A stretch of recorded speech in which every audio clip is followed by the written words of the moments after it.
মুহতারাম হাজিরিন, বর্তমানে আমাদের এই মসজিদের কাজ চলতেছে, আপনারা দেখতেছেন। সম্মানিত মুসল্লিয়ানে কেরাম, আপনারা অনেকেই সাহায্য সহযোগিতা করেছেন, মসজিদের মধ্যে দান সদকা করতেছেন, অনেকেই বিভিন্ন মাধ্যমে বিভিন্ন মানুষের কাছ থেকে আনতেছেন। আলহামদুলিল্লাহ, অনেকেই মেহনত করতেছেন, ফেসবুকের মাধ্যমে, ইউটিউবের মাধ্যমে বিভিন্ন জায়গার মধ্যে আমাদের সংবাদ পৌঁছায় দিয়েছেন। আলহামদুলিল্লাহ, তার মাধ্যমে অনেক টাকা আসতেছে।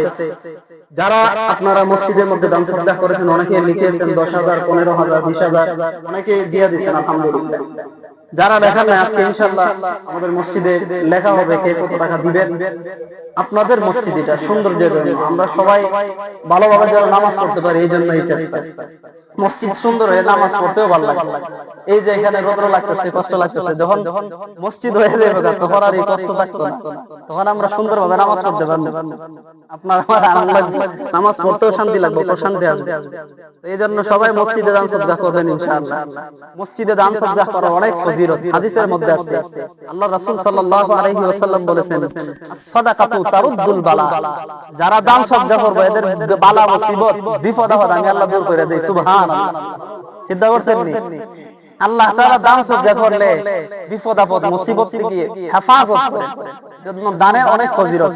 আপনি যদি 1 টাকা দান করেন, এটার ফজিলত 27 গুণ বাড়ায় আল্লাহ তাআলা সওয়াব দিবেন। সুবহানাল্লাহ, তার বিনিময় আল্লাহ তাআলা দিবেন। আর এটা তো মসজিদের কাজ, মসজিদের বিনিময় আল্লাহ তাআলা জান্নাতে ঘর বানায় দিবেন।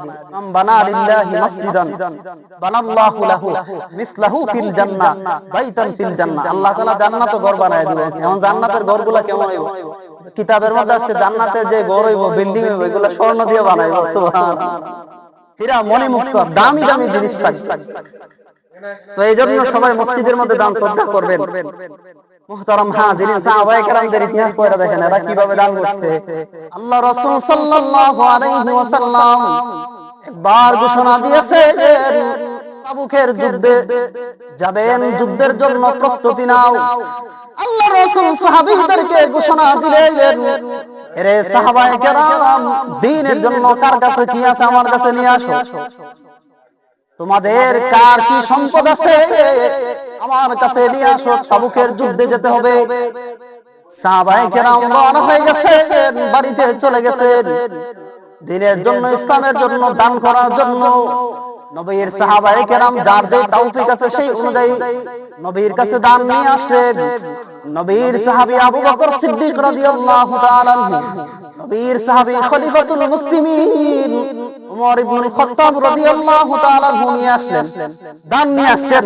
আবু বকর সিদ্দিক রাদিয়াল্লাহু তাআলা আনহু আনলেন এবং খলিফাতুল মুসলিমিনও নিয়ে আসলেন। যখন নবী ঘোষণা দিয়েছে, উমর রাদিয়াল্লাহু তাআলা আনহু চিন্তা করলেন আমার তো সম্পদ বেশি। আবু বকর রাদিয়াল্লাহু তাআলা আনহু ধনী ছিলেন, তিনি মানুষকে আযাদ করতে হতো, এই যে মানুষের গোলাম কিনা নিত, মুসলমানদেরকে কিনা নিত, তখন তিনি ওই টাকা দিয়ে সেরা গোলাম আযাদ করে দিলেন, দাও তোমারে মুক্ত করে দিলাম, তাহলে তুমি এখান থেকে। বেলাল হাবশীকে সর্বপ্রথম মুক্ত করে দিয়েছেন।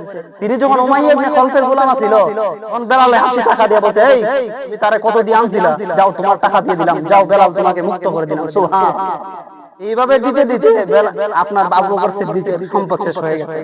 তো আবু বকর সিদ্দিক রাদিয়াল্লাহু তাআলা আনহু সম্পদ নিয়ে আসলেন যুদ্ধের জন্য। উমর রাদিয়াল্লাহু তাআলা আনহু নিয়ে আসলেন। তিনি মনে মনে ভাবতেছেন, আবু বকর সিদ্দিক যে কোনো কাজে হারাইতে পারে না, আমলের দিক দিয়েও না, কোনো দিক দিয়েও না।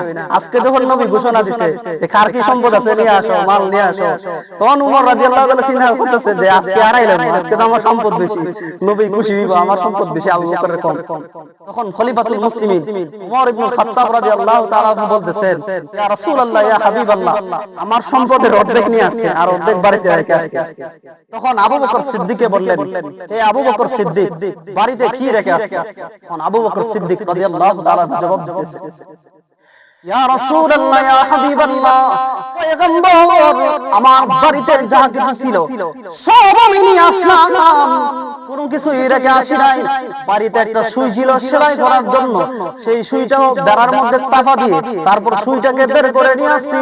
পয়গম্বর, আমার বাড়িতে যত সম্পদ ছিল সবগুলি আল্লাহ এবং তার রাসূলের জন্য কুরবান করে দিলাম। সুবহানাল্লাহ।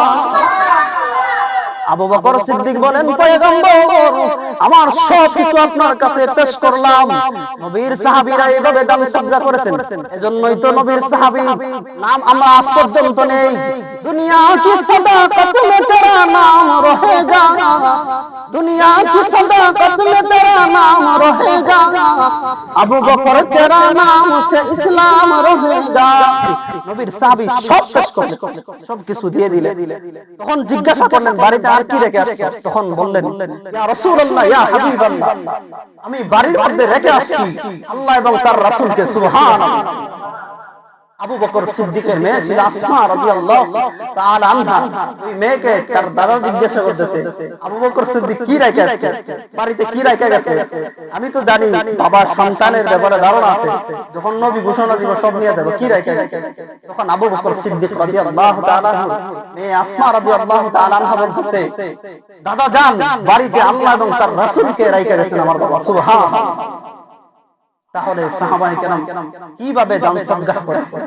মুহতারাম হাজিরিন, এজন্য আপনাদের সকলের কাছে আমার আবেদন, আপনারা সকলে মসজিদের মধ্যে দান সদকা করবেন ইনশাআল্লাহ। এই মসজিদে দান সদকা করলে মরার পরে এই মসজিদের সওয়াব আপনার আমলনামায় জারি থাকবে।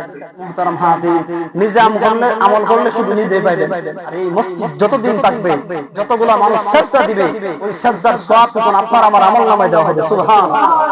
কিতাব খুলে দেখেন, হাদিসের মধ্যে আছে মানুষ মারা যাওয়ার পর তিনটা জিনিস তার সাথে যায়। সে যদি কোনো ভালো আমল করে যায় তাহলে এটা তার সাথে যায়, সে যদি কোনো দান সদকা করে যায় ওই দান সদকার আমল তার কবরের মধ্যে যায়, যদি নেক সন্তান রাখা যায়, ভালো আওলাদ রাখা যায়, তারা যদি মা বাবার জন্য দোয়া করে এই দোয়া তাদের কাছে চলে যায়। সুবহানাল্লাহ। তাহলে তার মধ্যে থেকে একটা হলো দান সদকা। তাহলে আপনাদের মসজিদ আপনারা সকলেই সহযোগিতা করবেন, যার যতটুকু তৌফিক আছে। অনেকেই দিয়েছেন আলহামদুলিল্লাহ। মুহতারাম হাজিরিন, আজকে লিস্ট করা হবে, আপনারা সকলেই সহযোগিতা করবেন। সকলের কাছে আমার বিনীত অনুরোধ, এই যে মসজিদের কাজ অনেক টাকা লাগবে, আপনাদের সুবিধার্থে আমাদেরই সুবিধা হবে, নামাজ পড়তে আমাদের ভালো লাগবে।